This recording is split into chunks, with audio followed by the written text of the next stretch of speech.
알겠습니다. 참 잘 오셨습니다.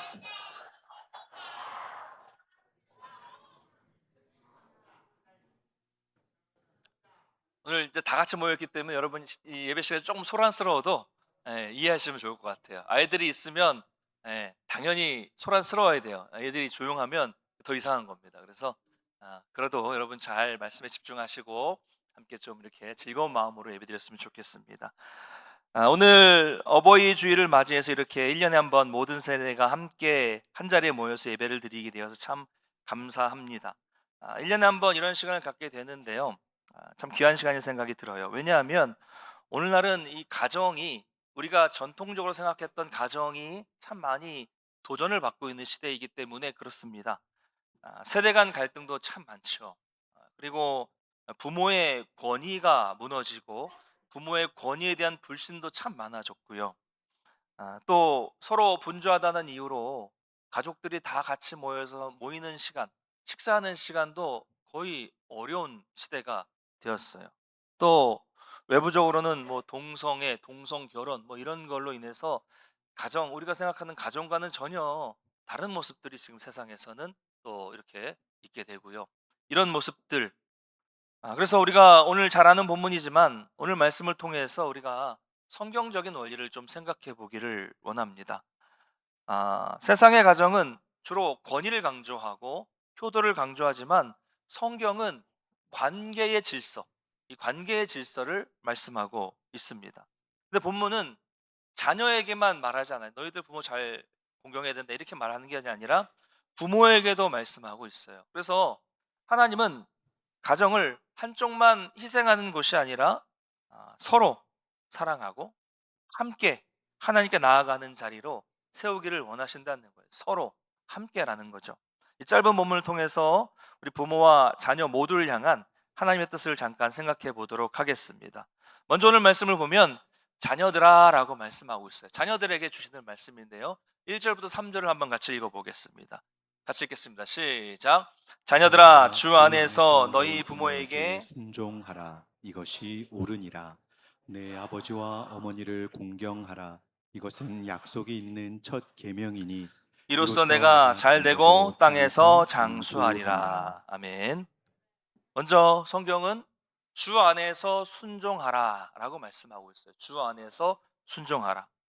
부모에게 순종하는 것은, 말씀을 잘 보시면 단순히 이것은 가족의 문제가 아니라 주 안에서, 그러니까 하나님 안에서 순종하는 신앙의 행위라는 거예요.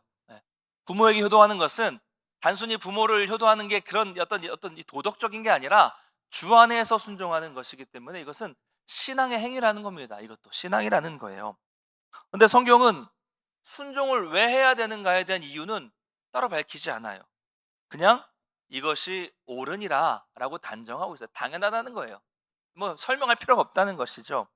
그러므로 순종은 하나님이 정하신 질서이자 명령이라는 겁니다. 이것을 설명해서 사도 바울은 십계명의 다섯 번째 계명을 인용하고 있는데요. 출애굽기 20장 12절 한번 같이 읽어보겠습니다. 시작. 내 내 부모를 부모를 공경하라. 공경하라. 그리하면 그리하면 내 내 하나님 하나님 여호와가 여호와가 내게 내게 준 준 땅에서 땅에서 내 내 생명이 생명이 길리라. 길리라. 아멘. 내 부모를 공경하라. 여러분, 공경이라는 게 뭘까요? 공경이라는 것이 무슨 뜻일까요? 공경은 히브리어로 카베드라는 단어인데 무겁게 여기다 라는 뜻입니다. 무겁게 여기다. 자, 직역하면 부모님을 내 부모를 무겁게 여겨라. 무겁게 여겨라. 여러분, 이것을 반대로 돌려서 말하면 부모님의 말과 부모님의 삶과 부모님의 눈물을 절대로 가볍게 여기지 말아라. 이런 의미가 되는 것입니다. 여기서 우리 자녀분들, 뭐 어린이가 됐든 우리 어르신이 되었든 간에 자녀분들은 우리 부모님을 절대로 가볍게 여기지 마시고 우리 부모님의 존재를 무겁게 여기게 되시기를 간절히 소망합니다. 부모님을 존중하라는 거예요. 존중하라는. 이건 너무나도 당연한 이유입니다. 성경은 이것으로 끝이에요. 자, 그러면 왜 그렇게 해야 될까요? 이유가 없어요. 성경은 다른 설명을 하지 않아요. 그런데 너무 당연해서 그렇습니다만은 제가 오늘 그 이유를 몇 가지만 좀 말씀을 드리겠습니다. 자, 부모님을 공경해야 되는 첫 번째 이유는 부모님은 여러분에게 생명을 주신 분들이기 때문입니다. 그렇죠?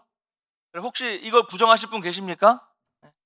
내가 부모님으로부터 생명이 오지 않았다는 분 혹시 계세요? 어디 전혀 모르는 곳에서 와서 내 세포가 자연스럽게 자기가 막 번식을 해서 그 증식을 해서 여러분이 되신 분이 계세요? 아니면 어디 외계에서 오신 분이 계세요?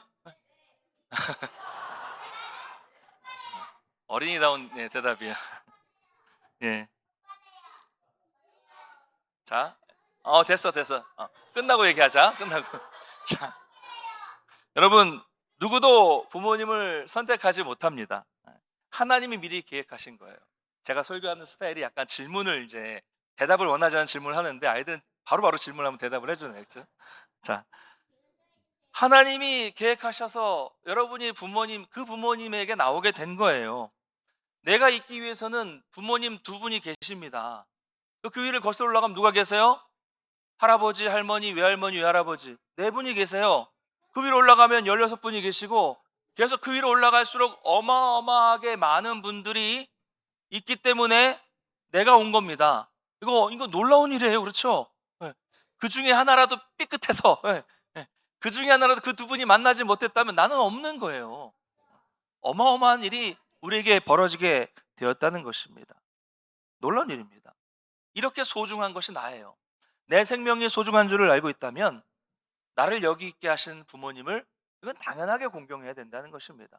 두 번째, 우리가 부모님을 공경해야 될 두 번째 이유는 부모님은 우리를 길러주신 분이시기 때문입니다. 전에 말씀드렸는데요. 어떤 책에서 본 글입니다. 연로하신 권사님께서 임종 직전에 자녀들을 다 모아놓고 이렇게 말씀을 하셨다고 해요. 얘들아, 일제강점기에 먹을 것이 없을 때 내가 시장 골목을 다니면서 콩나물을 훔쳐서 너희를 먹여 살렸단다. 내가 떳떳하지 못하게 너희를 먹여 살렸다는 죄책감 때문에 평생 너희들에게 미안했단다. 도둑질해서 먹였으니까요. 이 애미를 용서해다오. 마지막 이러신 거예요. 그랬더니 이 이야기를 들은 자녀들이 다 펑펑 울고 말았어요. 어머니, 용서해달라니요. 그런 사정도 알지 못하고 어머니께 제대로 효도하지 못했던 우리를 용서해 주세요. 그렇습니다. 여러분, 이것이 우리 부모님에 대한 단적인 모습이 아니겠습니까? 우리가 지금 이 자리까지 있기까지 우리 부모님들은 정말로 많은 시간과 정성과 물질을 쏟으셨어요. 여러분, 유명한 노랫말도 있잖아요. 어머님은 짜장면이 싫다고 하셨어. 어머님은 짜장면이 싫다고 하셨어. 야야야 뭐 이런 거 있잖아요. 그렇죠? 나중에 알려줄게. 나중에. 그 힘겨운 시절에 어머니 비상금을 털어서 짜장면을 시켰는데 엄마는 짜장면 싫다고 하면서 네 다 먹어라 이 노래가 있잖아요. 그래서 제가 이렇게 어제 막 연습을 많이 했거든요. 내 어머님은 짜장면 이렇게. 예. 저도 부모가 되어 보니까 알겠더라고요. 아이가 맛있게 먹으면 하나도 아깝지 않고요. 그 모습만 봐도 배가 고프지 않습니다. 어머님은 짜장면이 싫다고 하셨지만 아빠는 다리살이 싫다고 하셨어. 아빠는 뻑뻑살만 좋다고 하셨어. 예. 그래서 다리 뭐 날개 다 주고 저는 뭐 뻑뻑한 살만 먹어요. 예. 그렇게 됩니다. 여러분, 우리가 이 부모님의 숨겨진 사정을 다 알 수 있을까요? 우리에게 그 음식을 먹이기 위해서, 우리에게 그 옷을 사주기 위해서, 등록금 결혼자금 마련하기 위해서 우리네 아버지 어머니는 몇 번이고 마음을 아파하며 양심을 접으셨을지도 모릅니다. 그런 부모님을 우리가 어떻게 공경하지 않을 수 있겠습니까? 자, 세 번째, 우리가 부모님을 공경해야 하는 이유는 역시 우리도 부모가 된다는 것입니다. 특히 우리 청소년들, 우리 청년들, 우리 젊은 분들은 잘 들으셨으면 좋겠어요. 우리 청소년들이나 청년들은 아직 와닿지 않을 수 있겠지만 몇 년이 지나면, 불과 몇 년이에요. 뭐 길지 않아요. 몇 년이 지나면 여러분도 자녀를 낳아 키우는 부모가 됩니다. 그렇죠? 학생들 그렇죠? 아니야? 독신? 독신 있어요? 딩크족 있어? 딩크족? 딩크족 알지? 자녀 안 낳고 없죠. 다 결혼해서 아이를 키울 거야. 나중에 다 자녀를 낳아서 키우게 될 텐데 그때야 비로소 부모의 마음을 조금씩 이해하게 됩니다. 그리고 그때 되면, 내가 자녀를 낳게 키우게 되면 내가 부모님을 대하는 모습을 우리 자녀들이 그대로 보고 배우게 됩니다. 내가 부모를 공경하면 자녀들이 이게 이렇게 해야 되는 거구나 라는 걸 당연히 알게 되고 그 모습을 보고 똑같이 나를 공경하게 됩니다. 반대로 내가 부모를 공경하지 않으면 아우 저렇게 안 해도 되는구나, 저렇게 해도 되는 거구나라고 하면서 똑같이 따라한다니까요. 여러분 이것은 신앙도 그렇습니다. 마찬가지입니다. 자녀들이 여러분의 신앙과 말과 삶과 평소에 경건 생활하는 것들을 보고 그대로 배우게 됩니다. 정말 우리가 앞으로 부모가 된다는 거 정말 중요하고, 그래서 우리가 부모가 되었을 때 우리의 신앙과 삶의 모습이 정말 중요하다는 것을 알 수 있습니다. 이렇게 우리는 부모님을 공경해야 한다는 거예요. 자, 이어서 사도 바울은 아비들아라고 말하면서 부모에게 말씀하고 있어요. 우리 4절 한번 같이 읽어보겠습니다. 4절 시작. 또 아비들아 너희 자녀를 노엽게 하지 말고 오직 주의 교훈과 훈계로 양육하라. 아멘. 가정에서는 부모도 조심해야 될 부분이 있다는 거예요. 첫 번째는 자녀를 노엽게 하지 말아야 합니다. 이것은 부모의 권위를 부정하는 것이 아닙니다. 우리는 먼저 부모는 나는 내 자녀의 주인이 아니라 하나님이 나에게 맡겨주신 이 자녀를 잘 키워야 한다는 청직이라는 것을 먼저 기억해야 돼요. 자녀도 맡은 거예요. 내 것이 아니라 하나님이 맡겨주신 것을 내가 맡은 겁니다. 그럼 청지기는 내가 맡았으니까 내 방식대로 아이들을 양육하는 것이 아니라 맡기신 주인의 방식대로, 하나님의 방식대로 아이를 키워야 한다는 거예요. 여러분, 자녀는 내가 못다 이룬 꿈을 이루기 위한 도구가 아닙니다. 나의 자아 실현을 못했던 것들을 내 자녀에게 이루고자 하는 그런 도구가 아니에요. 하나님이 나에게 맡기셨다는 것을 잊어버릴 때 자녀를 내 마음대로 하게 되는 겁니다. 여러분, 어린 자녀들이 무슨 힘이 있어요? 우리 아기들이 무슨 힘이 있겠어요? 아기일 때, 우리 집 뒤에 아기들 좀 많은데, 아기일 때 부모가 없으면 그 아기들은 아무것도 할 수 없는 존재예요. 너무 약해요. 그런 힘이 없고 너무 연약한 아기들을 자기 마음에 들지 않는다고 권위로 짓누르고 힘으로 짓누르고 큰 소리로 짓누르고, 심한 경우에 뉴스를 보면 묶어놓기도 하고 막 굶기기도 해서 그 아이가 문제가 생겼다 이런 얘기를 들으면, 뉴스를 보면 너무 막 가슴이 아파요. 너무 힘들어요. 아이들이 무슨 힘이 있습니까? 우리 자녀들이 무슨 힘이 있어요? 그런 힘없는 자녀들을 권위로 짓누르는 것이 바로 이것이 아이들을 노엽게 한다는 말의 의미예요. 힘없는 자녀에게 부모의, 어른이잖아요. 이 힘이 얼마나 세요. 권위와 힘으로 짓눌러서, 애들 경제적인 활동도 없는데 그 경제적인 것들로 짓눌러서 억울하게 하고 화나게 만드는 겁니다. 그것이 아이들에게 상처가 돼요. 이게 노엽게 한다는 말이에요. 성경은 이것을 금하고 있습니다. 부모의 혈기나 욕심으로 자녀를 억누르지 않는 것, 이것이 성경이 우리 부모에게 주시는 말씀입니다. 자, 또 한 가지는요, 좀 더 적극적으로 부모는 자녀를 주의 교훈과 훈계로 양육하라 라고 말씀하고 있습니다. 양육을 한다. 양육이라는 말은 삶 전체를 훈련하는 과정을 말합니다. 삶 전체를 훈련할 때 어떻게 훈련을 하느냐? 주의 교훈과 훈계로.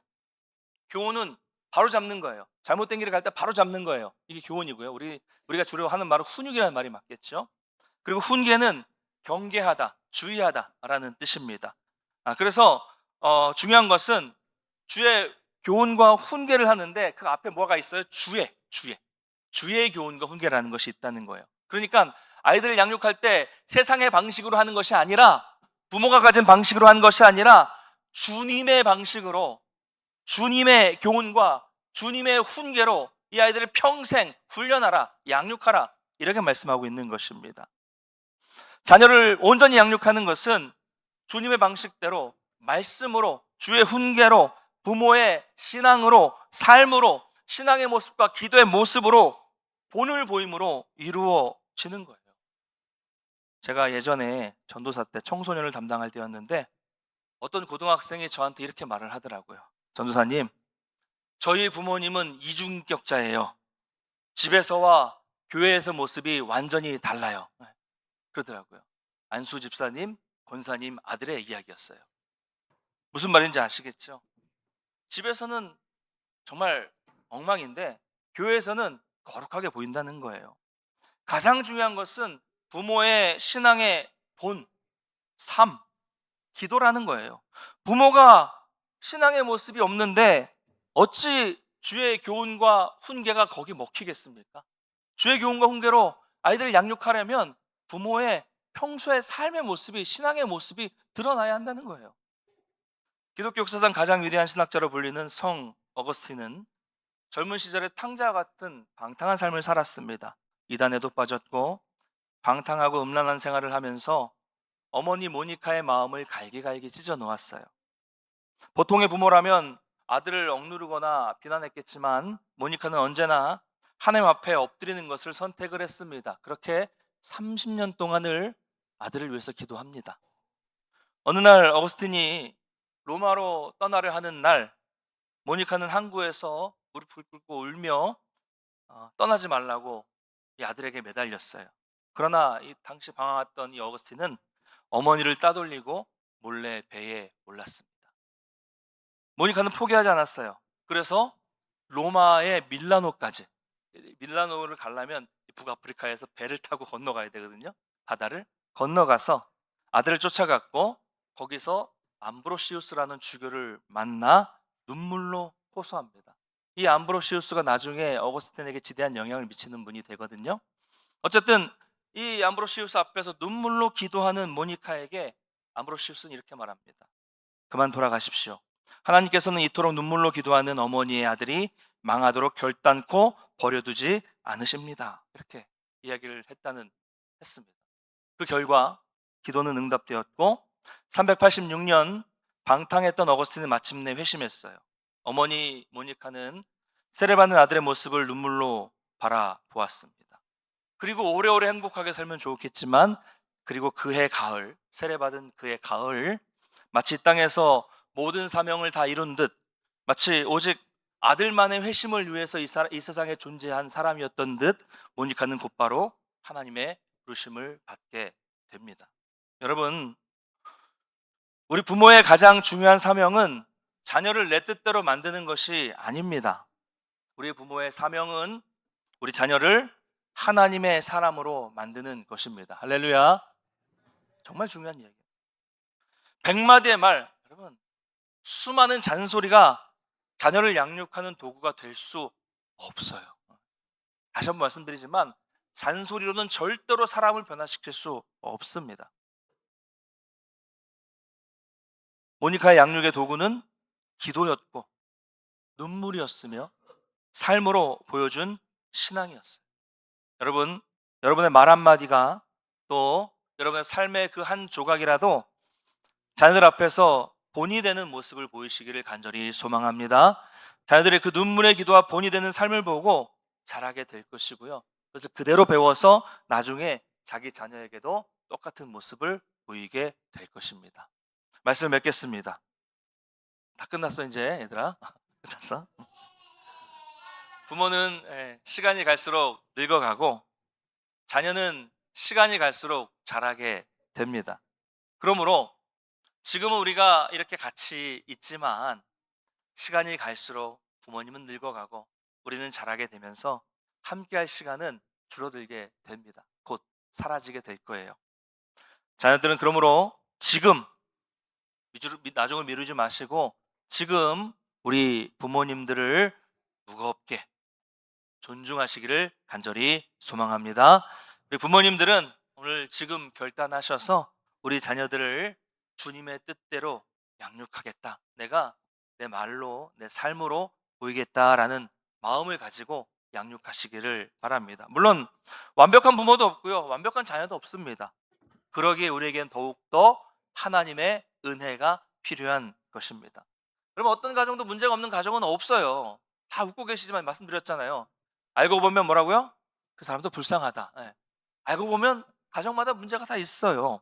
그러므로 가장 아름다운 가정은 문제가 없는 가정이 아니라 날마다 하나님의 은혜를 구하며 함께 하나님 앞으로 나아가는 가정이 가장 아름다운 가정입니다. 여러분, 오늘 말씀 기억하시면서 여러분의 가정마다, 또 여기 계신 우리 부모님들, 우리 자녀들에게 날마다 우리 주님 주시는 놀라운 은혜가 가득 임하게 되시기를 주님의 이름으로 간절히 축원합니다.